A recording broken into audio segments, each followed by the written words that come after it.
Welcome to The Hidden Load, the podcast where we uncover the unseen weight carried by the educators and leaders in medicine and explore how to lighten it.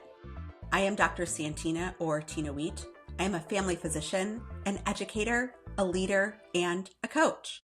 Each week, we will dig into the challenges that often go unspoken, from burnout and boundaries to purpose and identity to figuring out sustainability, and share practical tools to help you move from chaos to calm and from burnout to balance. Because the hidden load does not have to be yours to carry alone, and in fact, shouldn't be. Let's get started. And today is episode 2, Balances and Stillness. It is constant adjustment. If you missed episode 1, we talked all about the hidden load, what it is, what it costs you, and some strategies about how you can start shifting your mindset about it. We talked about why it shows up so often in healthcare and why it's really unique to healthcare and a little bit different than in other professions. And today we are going to build on that foundation with a topic that comes up all of the time. And that is balance. When most of us hear the word balance, it's this amazing thing that we are supposed to strive for. You think of the perfect life of having it all. We think of something calm and steady, like that perfect set of scales. But I'm not sure that that is real in a work-life balance. I'm not sure that that definition of this magical life is what we should really be striving for. And to be honest, I used to think of it that way too. And I thought that I would know I had finally achieved the perfect job if I could find that work-life balance. But I realized over time that the balance really doesn't mean stillness. It actually looks like constant moving, constant readjustment, and figuring out what is right for you at this point in time.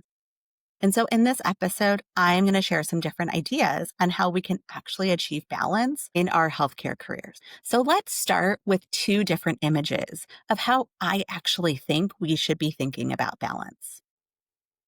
One of those is the ballerina on point, and the other one is a person standing on a balance board. And in today's episode, we are going to unpack both of them and how those images can teach us how we can move forward with practical strategies and build a kind of really dynamic balance in our lives.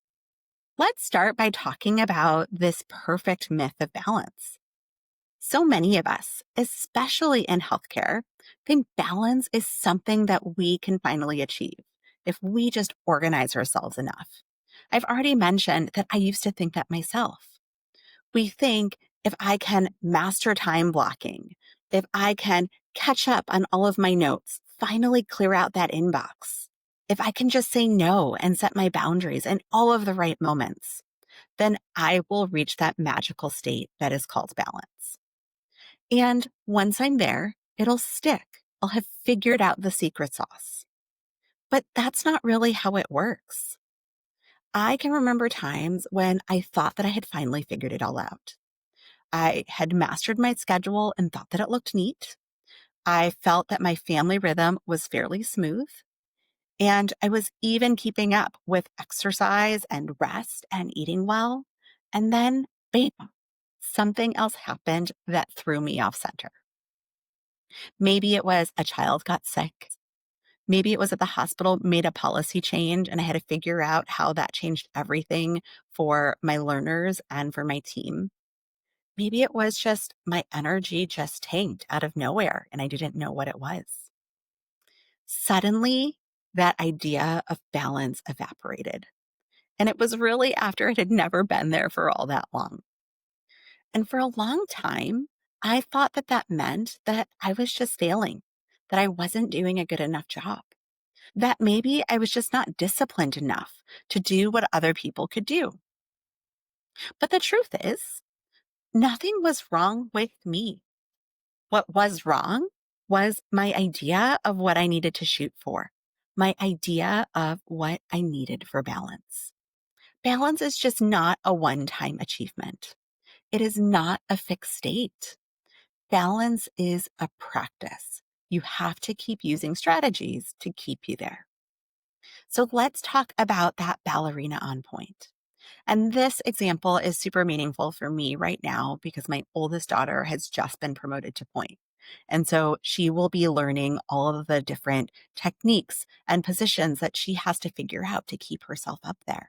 We even spent an hour going through her first fitting for point shoes. I didn't know that it was such an intense thing. But I'm excited for her on this journey and what she's accomplished. So let's think about that perfect ballerina on the stage. When you're sitting in the audience and you watch these beautiful dancers, it looks effortless. It looks like they are holding so much grace. And when they hit those positions, that they are perfectly still. But if you look closely, you see that those dancers are never actually perfectly still. Every muscle in their bodies are stretching and working in different ways. Their toes, their calves, their core, even their arms and their breath. You would think the things that are so far away have nothing to do with it, but they are all working together. The dancer is making constant, tiny adjustments to help keep themselves upright. And here is the secret. They wobble. They don't wobble in a way that make them look clumsy, but in the natural, constant way that allow their bodies to respond to gravity, that allow them to constantly adjust and hold themselves up. That wobble is not a failure. It is a proof of the amazing amount of strength that each one of those athletes has. And you know what? That's us too. In our daily lives, you are going to wobble. That is part of doing what we do. We shift between our work demands, our home responsibilities, our health, our relationships, our sense of self. And all of those things change depending on where in your life you are. And so often we think, oh, I can't stay balanced. I just must be doing something wrong. But really, it's that wobbling that is balance. I want you to think back to a recent moment where maybe you wobbled. Maybe it was you skipped a meeting to pick up a child. Maybe you rescheduled a commitment because you needed rest.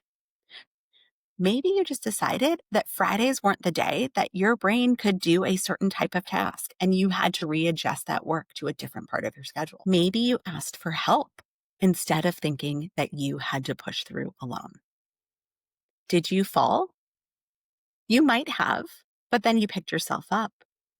And other times, you didn't necessarily fall. You adjusted. That is what we're talking about when we really talk about balance, the balance that is sustainable. So maybe you don't like the idea of a ballerina, but let's switch to the idea of a balance board. Have you ever stood on one of these at the gym or maybe when you were younger at a playground? Do you know what happens when you stand on these if you hold perfectly still with your knees locked? Well, you fall immediately. It just doesn't work that way. The only way that you get to stay steady is if you keep all of your muscles engaged. You keep your core engaged, you keep your knees soft, you have your body loose but responsive. That is what real life balance also feels like, especially in careers like ours of healthcare, where unpredictability is absolutely the norm. You have to stay loose and flexible. Our patients don't arrive in neat blocks. They don't always show up in exactly what their chief complaint was. They don't show up always as looking like that test question. Our systems change at a moment's notice, often without warning. And the life that we have at home is often throwing curveballs that never seem to come at times that are convenient for what's happening at work. Not that they should, but you constantly have to adjust. And so if we cling to rigidity and we think that in order to have balance, that everything must stay in its place. If we hold on to, I have to constantly be in control, then unfortunately, we will get knocked off. Sometimes you have to let it go. Because if we bend, if we adjust, if we let ourselves move with the shifts that are happening in life and at work, then we are able to stay right. And so I want you to ask yourself, where in your life right now are you locking your knees? Where are you trying too hard to hold on to control? Where are you trying to force stillness when what you actually need is flexibility? When I was a resident, I became pregnant with my first daughter, Catherine. And I remember my advisor saying something along the lines of, I can't wait to see what it's like when you lose your rigidity. I had no idea what he was talking about. But now, one of the pieces of advice that I give my residents when they're about to become parents is you have to learn to go with the flow. There's nothing like having a child that forces you to embrace flexibility. It's not a skill that I used to have, but it's something that I have had to lean into. And the truth is, it's not just about being a parent. It's about the flexibility that you need to find balance at home and at work. So, how do we practice this type of balance? Well, here's 4 things that you can try this week. The first is check your posture. Just like that ballerina I told you about checks their alignment, you can pause to notice your own. How am I standing right now? Or if you're driving, how am I sitting right now? How am I physically and mentally? Am I tense? Am I holding onto that wheel super tight? Or am I holding my entire body super tight? Am I holding my breath? A small moment to notice how you're feeling can allow a reset to happen. And that reset can bring you back into alignment. Once you do that, then you can make micro adjustments. Balance is built on small, minute shifts. I'm not telling you to completely change your entire world. I am telling you to take small adjustments to help you stay upright. 5 minutes of rest, saying no to one more thing, eating lunch without charting or multitasking. My favorite, starting to put do not disturb on your phone so that you can wind down for bed. These little moves, these little tiny adjustments, they can help keep you steady. Then let's move on to strengthen your core. Dancers and other athletes all balance from their core. For us, your core does not necessarily mean your abdominal muscles. Instead, it means your purpose, your values, your priorities, and your non-negotiables. When you know what matters most to you, everything else can flex around it. This is why I often start about talking with knowing your purpose. Someone is feeling out of alignment or feeling like they're on their way to burnout. When you can reset there, then all of the decisions that you make that are in line with your purpose can surprise you, but help you stay balanced. And then reframe the wobble or sometimes the stumble. Instead of saying, oh, I'm off balance, I'm off my game, I want you to try saying, I'm actively balancing. I'm adjusting to give myself the best balance. The wobble isn't a weakness. It is proof that you are alive and adjusting.